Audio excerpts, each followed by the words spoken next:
오늘 저에게 주실 말씀은 출애굽기 9장 1절에서 12절 말씀입니다. 제 9장.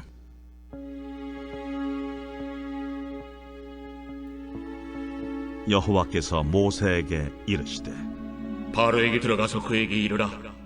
히브리 사람의 하나님 여호와께서 말씀하시기를 내 백성을 보내라. 그들이 나를 섬길 것이니라. 내가 만일 보내기를 거절하고 억지로 잡아두면 여호와의 손이 들에 있는 네 가축 곧 말과 나귀와 낙타와 소와 양에게 더하리니 심한 돌림병이 있을 것이며 여호와가 이스라엘의 가축과 애굽의 가축을 구별하리니 이스라엘 자손에게 속한 것은 하나도 죽지 아니하리라 하시고 여호와께서 기한을 정하여 이르시되 여호와가 내일 이 땅에서 이 일을 행하리라 하시더니 이튿날에 여호와께서 이 일을 행하시니 애굽의 모든 가축은 죽었으나 이스라엘 자손의 가축은 하나도 죽지 아니한지라. 바로가 사람을 보내어 본즉 이스라엘의 가축은 하나도 죽지 아니하였더라. 그러나 바로의 마음이 완강하여 백성을 보내지 아니하니라. 여호와께서 모세와 아론에게 이르시되 너희는 화덕의 재 두 움큼을 가지고 모세가 바로의 목전에서 하늘을 향하여 날리라. 그 재가 애굽 온 땅에 티끌이 되어 애굽 온 땅의 사람과 짐승에게 붙어서 악성 종기가 생기리라. 그들이 화덕의 재를 가지고 바로 앞에 서서 모세가 하늘을 향하여 날리니 사람과 짐승에게 붙어 악성 종기가 생기고 요술사들도 악성 종기로 말미암아 모세 앞에 서지 못하니 악성 종기가 요술사들로부터 애굽 모든 사람에게 생겼습니다. 그러나 여호와께서 바로의 마음을 완악하게 하셨으므로 그들의 말을 듣지 아니하였으니 여호와께서 모세에게 말씀하심과 같더라. 오늘 말씀은 애굽의 그 5번째와 또 6번째 재앙으로서 가축의 죽음과 사람에게 악성 종기가 임하는 재앙입니다. 이스라엘 백성이 거주하는 그 고센 지역에 재앙이 미치지 않게 하셨던 그 파리 재앙에서부터 하나님의 구별된 심판은 계속되어집니다. 이 5번째 재앙에 앞서 하나님께서는 바로가 거절하는 태도를 오늘 말씀에 있죠. 억지로 잡아두다라는 표현으로 말씀하신 것을 보게 됩니다. 네 번째 그 파리의 재앙에서 바로가 처음으로 이스라엘 백성들이 하나님께 제사 드리는 것을 허용했다는 것을 기억하시죠. 그러나 다음 날 파리 때가 애굽을 떠난 후 다시 이 돌변한 바로의 모습은 아마 지쳐 있었겠지만 여전히 이스라엘을 움켜쥐고 있음을 알게 합니다.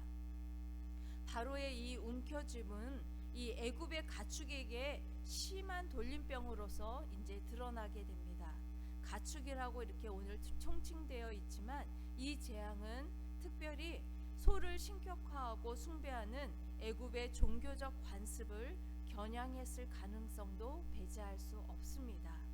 하나님은 애굽 사람의 이 가축과 달리 이스라엘 자손에게 속한 것은 하나도 돌림병으로 죽지 아니할 것이라고 말씀하셨습니다.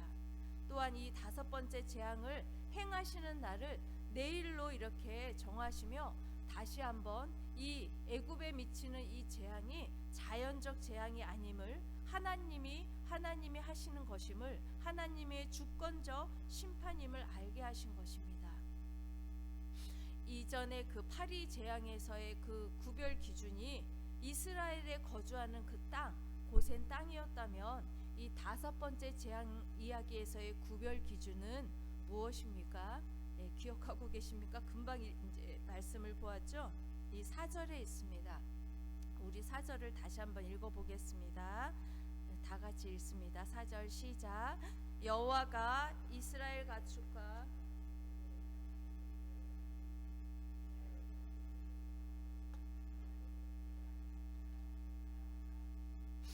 아멘. 5번째 재앙의 그 구별의 기준, 이 구별의 기준 오늘 말씀에서 이스라엘에게 속한 것입니다. 다섯 번째 재앙, 이스라엘에게 속한 것.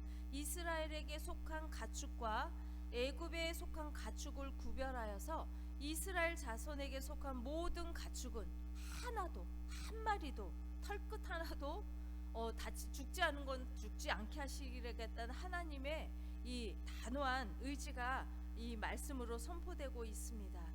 연이어 내려진 이 재앙들로 인해 애굽의 경제와 사회 체제는 물론이거니와 이 애굽 왕 바로의 권위가 심각하게 흔들리고 있음이 분명했습니다. 그럼에도 불구하고 애굽 왕 바로는 여전히 심각한 상황을 깨닫지 못하고 있습니다.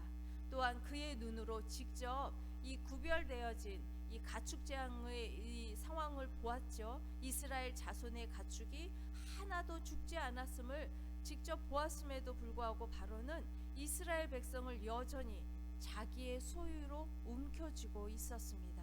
이 바로의 소유에 대한 욕심은 아홉 번째 그 재앙, 흑암의 재앙에까지에서도 볼 수 있습니다. 출애굽기 10장 24절에 보면 너희는 가서 여호와를 섬기되 너희의 양과 소는 머물러 두고 너희 어린 것들은 너희와 함께 갈지니라 라는 말씀을 통해서 알게 됩니다. 거기까지 이 바로는 그 가축에 대한 소유, 움켜쥐음이 아주 강하다는 것을 이제 알게 됩니다.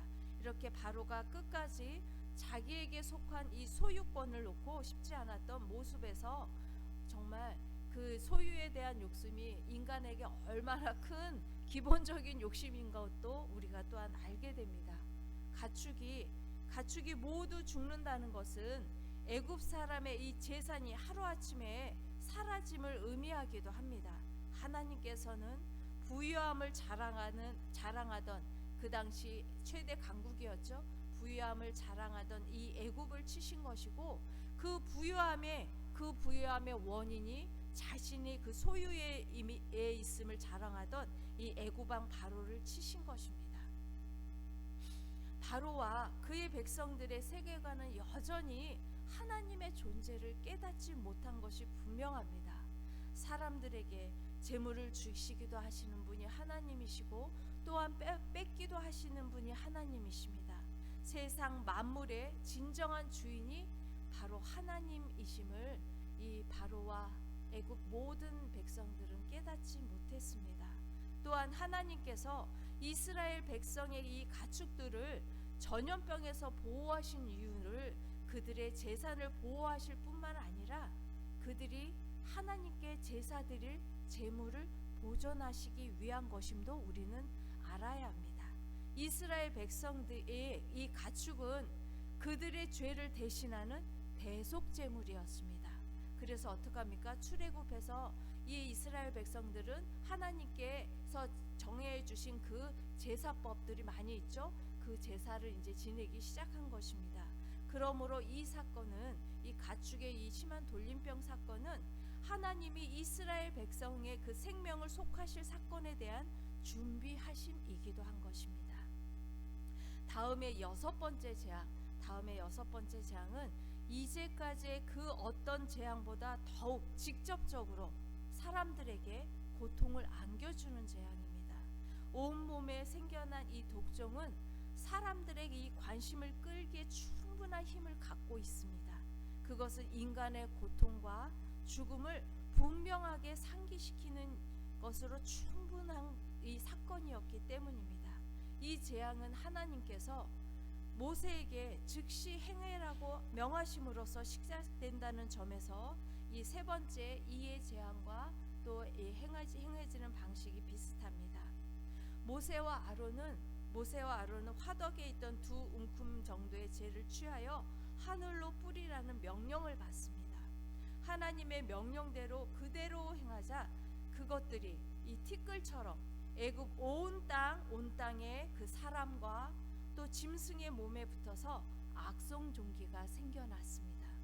이 악성종기는 이 질병에 그 이름이 붙어 있지 않는 이렇게 어떤 질병인지 확실하지 않지만 히브리 이 원어에서 살펴보자면 이 질병에 이 보여지는 현상이 이 수포를 동반한 종기입니다. 동물뿐만 아니라 사람이 죽음으로까지 이어질 수 있는 병이라고 이제 기록되어 있습니다. 이 한글 개역에서는 우리는 이제 악성 종기라고 있지만, 그리고 우리 부제에는 또 이렇게 가끔 이렇게 독종이라는 이렇게 써 있는 부분도 있지만, 한글 개역에서 개역 한글에서 이 악성 종기를 독종이라고 이렇게 번역하고 있듯이, 이 피부병은 피부에 닿았을 때 닿은 자리가 마치 불에 댄 것처럼 붉게 부풀어 오르고 물집이 생기면서 고열과 함께 심한 가려움 증세가 유발되어 마침내 물집이 터져 고름이 터지는 이 악성 피부병을 말한다고 기록되어 있습니다. 이 피부병을 생각날 때 무슨 병이 생각납니까? 우리는 신약 성경, 구약에 자주 등장하고 신약에도 등장하죠. 예, 우리가 이제 성경에는 문둥병이라고 기록되어 있지만, 우리가 이제 현대 의학에서는 이제 한센병이라고 불려지는 이 병들을 우리가 이렇게 떠올리게 됩니다. 이렇게 발진성 피부병이나 혹은 통증과 열을 동반하는 이런 전염성이 아주 강한 무서운 질병을 추측하게 합니다. 이 질병은 특히 애굽에 내려진 몇 가지 재앙 중 사람의 생명을 위협하는 최초의 재앙이었습니다. 그동안은 사람의 생명을 위협하진 않았죠. 왜요? 하나님께서 길어야 7일, 그리고 그 다음 날 그 모든 것들을 다 다 물러가게 하셨기 때문입니다. 아마 그 재앙들이 정말 계속 이어지고 중첩돼서 첫 번째, 두 번째가 계속 이제 가중되었다면, 아마 살아남을 사람들이 이 다섯 번째 재앙까지 왔을까 싶을 정도입니다. 이 질병은 특별히 이렇게 인간에게 이 애굽 재앙 중에 사람의 생명을 위협하는 최초의 재앙이기도 하지만, 말세에 나타나는 재앙이라는 것을 우리는 또 요한계시록에서 살펴볼 수 있습니다. 요한계시록 16장 2절에서 이런 말씀이 있습니다. 첫째 천사가 가서 그 대접을 땅에 쏟음에 짐승의 표를 받은 사람들과 그 우상에게 경배하는 자들에게 악하고 독한 종기가 나더라. 이 재앙은 정말 태초로부터 이 하나님의 백성들에게까지, 이 백성들이 그 압제를 당했던 이 시대부터 말세까지 계속 두드러지게 나타나는 재앙 중으로 표현되고 있고, 그 재앙이 계속해서 현대 의학 발전과 더불어서 계속해서 수그러들기도 하지만, 또 어떤 현상이 우리 세대에 일어납니까? 다른 질병으로서 우리가 질병의 명을 의학자들이 이렇게 부여해 줬기 때문에 그 질병의 이제 이름이 다를 뿐이지, 계속해서 이 지구상의 역사 가운데 피부병은 계속 이어지고 있습니다. 이 병이 정말 심각한 이 질병이라는 것을 우리에게 이제 또 알게 합니다. 그동안 애굽에 내려진 이 재앙들로 인해 그 땅에 속한 모든 생명체와 사람들까지 고통을 당했지만, 그 재앙들이 지행되어 오면서 정말 이 인간들의 생명을 위협하는 것은 없었습니다. 그리고 또한 하나님께서 이 애굽과 고센 땅을 구별하신 이 재앙 가운데 이 바로와 신하들이 숨을 쉴 수 없을 정도였다는 표현도 있지만, 이 죽음의 재앙으로 끝나지는 않았다는 것을 오늘 또 말씀에서 보게 됩니다. 11절에 요술사들도 악성 종기로 말미암아 모세 앞에 서지 못하니 악성 종기가 요술사들로부터 애굽 모든 사람들에 생겼습니다.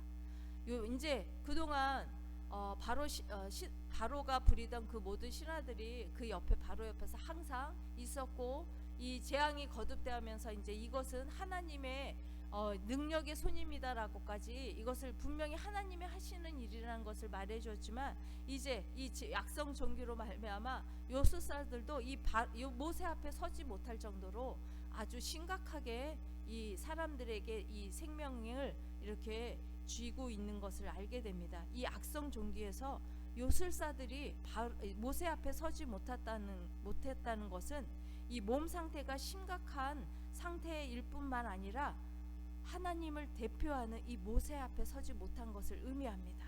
하나님께 굴복하고 말았음을 보여주기도 한 것입니다. 그런데 바로는 어떻습니까? 끝까지 말을 듣지 않습니다. 이런 사람을 우리는 이렇게 오늘 부제처럼 이렇게 부르기도 하지요. 독종. 우리 가끔 우리 다른 사람들을 지칭할 때 진짜 독종이라고 얘기하죠. 참 독한 사람이 이 바로입니다. 얼마나 독했으면 이렇게 이 독한 악성 종기에서도 살아남은 것이 근데 하나님이 하신 것입니다. 왜요? 하나님이 온 세상에 하나님의 역사하심, 하나님이 주관자이심을 깨닫게 하기 위해서 또 말씀으로 또 오늘 이제 조금 이따 말씀드리겠지만 말해주고 있습니다. 잠시 이 8절의 이 화덕의 죄를 한번 살펴보겠습니다. 이 화덕은 이 벽돌을 굽는 아궁이나 용광로를 뜻하는 말입니다. 이 화덕에서는 여러 가지 이제 다른 것들을 녹이고 금강석 같은 거, 금은 놋 이런 것들 녹이고 뭐 가죽들을 단련하고 이런 것들을 하지만 빵을 굽는 데도 사용하고 있죠. 그러나 본문에서 언급하고 있는 이 화덕은 이스라엘 민족을 애굽에서 그토록 고생시켰던 벽돌을 굽는 그 가마를 뜻하는 것으로 볼 수 있습니다. 한편 재는 화덕에서 발생한 이 매연이나 검댕이 가루나 이 먼지 등을 뜻합니다. 하나님께서 이처럼 특별히 화덕의 죄를 취하여 바로 앞에서 날리라고 명하신 데에는 특별한 이유가 있겠죠. 왜냐하면 요전에는 땅을 쳐서 그 먼지가 된 티끌을 이제 일으키게 하셨지만 이 화덕은 이스라엘 백성들이 고욕을 하던 대표적인 장소였습니다. 그 죄는 그 고욕의 흔적이었습니다. 곧 그들이 당한 압제와 고통을 상징하는 것이나 마찬가지였습니다. 하나님은 이 화덕의 죄가 없이도 애굽의 독종을 내리실 수 있는 전능하신 하나님이십니다. 그런데도 이렇게 화덕의 죄를 취하여 그것으로 이 독종의 재앙을 일으키신 것은 바로와 애굽 사람들에게 그들이 행한 죄악, 즉 하나님의 백성들을 압제하고 핍박한 그 죄를 묻고 독종을 통하여 이스라엘 백성들이 당한 고통을 직접 경험하게 하신 것입니다. 하나님은 그 백성이 당한 고통을 결코 지나쳐 버리시는 분이 아니며 또한 하나님의 백성에게 고통을 주는 자에게 공의로서 심판하시는 분임을 잊지 말아야 합니다. 바로는 애굽에 미친 이 독종의 재앙을 보면서 자신의 이 완악한 마음이 얼마나 더럽고 고름이 가득한 독종과 같이 추한 것인지 깨달았어야 합니다. 하지만 바로는 여전히 회개하지 못합니다. 이 하나님께서 이 한 번의 치심으로 가능한 심판이었을 텐데 하나님께서는 왜 이렇게 여기까지 또 바로를 살려두셨냐 하는 것을 우리는 또한 우리 본문에는 없지만 출애굽기 9장 15절 16절에서 이제 그 하나님의 마음을 조금이나마 살피게 됩니다.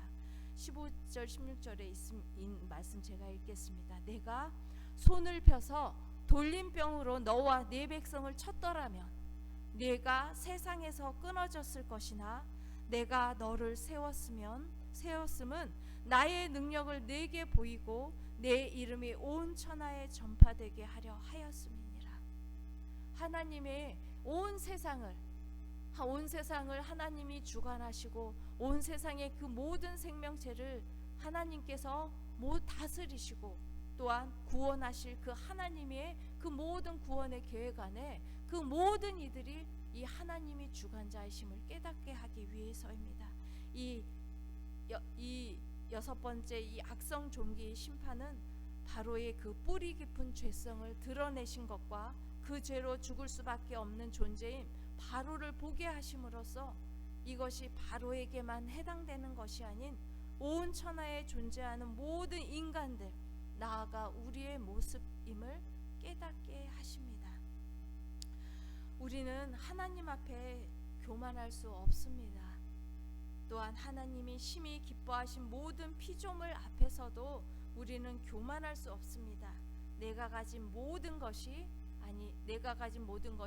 나의 것이 아닌 하나님이 허락하신 것임을 기억할 때 세상에 존재하는 모든 것에 감사할 수 있고, 또 세상에 존재하는 모든 것을 우리가 소중히 여기게 됩니다.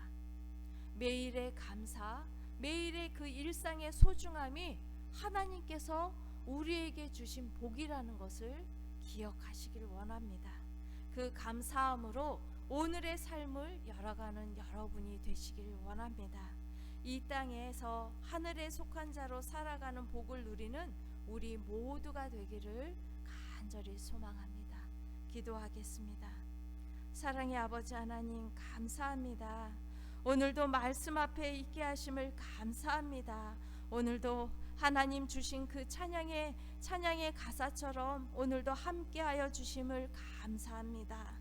하나님, 늘 돌보아 주시고 늘 두 복의 복을 더하여 주시는 하나님, 하나님의 자녀가 우리임을 얼마나 감사한지 모르겠습니다. 또한 하나님 아버지, 땅에 속한 모든 만물이 열매를 맺어가는 계절을 허락하신 그 하나님께 감사드립니다. 우리의 삶에도 결실을 맺어가게 하시기를 원합니다. 조금 더 성숙해진 그리스도인의 모습으로, 조금 더 하나님의 형상으로 어제보다 나은 오늘이 되길 원합니다. 모든 만물이 주님께 속하였음을 잊지 않게 하여 주시고, 우리의 매일의 일상이 항상 하나님께 속한 자로서의 삶으로 감사하게 하여 주시기를 원합니다. 또한 교회가 교회되게, 예배가 예배되는 것이 무엇인지 깊이 고뇌하는 이 계절이 되게 하시고, 교회와 우리가 모두 하나가 되어서 하나님의 뜻을 이루어가는 교회가 되게 하여 주시기를 원합니다. 하루하루의 일상이 힘겨운 주님의 자녀들이 있음을 기억하여 주시기옵소서. 그들을 친히 찾아가 주시고 치유하여 주시고 회복시켜 주시고 위로하여 주시옵소서. 교회가 주님의 연약한 지체들을 위해 기도하며 돌아보게 하여 주시옵소서. 우리 교회가 기도하는 올해 수험생들이 있습니다. 김소연, 김현준, 문태연, 이은민, 조영규, 이 수험생들의 영육을 강건케 하여 주시고, 이 학생들의 꿈이 하나님이 중심이 되어 하나님이 기쁨이 되기를 원합니다. 또한 대한민국의 모든 수험생들이 이 시기의 과정을 잘 이기게 도와주시옵시고 함께하여 주시옵소서. 세상에는 여전히 고통 중에 신음하며 아파하는 이들이 많습니다. 다가올 추석에 하나님의 은혜의 손길이 이 땅 구석구석 필요한 모든 곳곳에 두루 미치게 하여 주셔서 즐겁고 화목한 명절이 되게 하여 주시기를 원합니다. 또한 우리 모두가 주님께 속한 자로서의 넉넉함도 누리게 하여 주실 줄 믿으며 우리의 소망 되신 예수 그리스도 이름으로 기도드립니다. 아멘.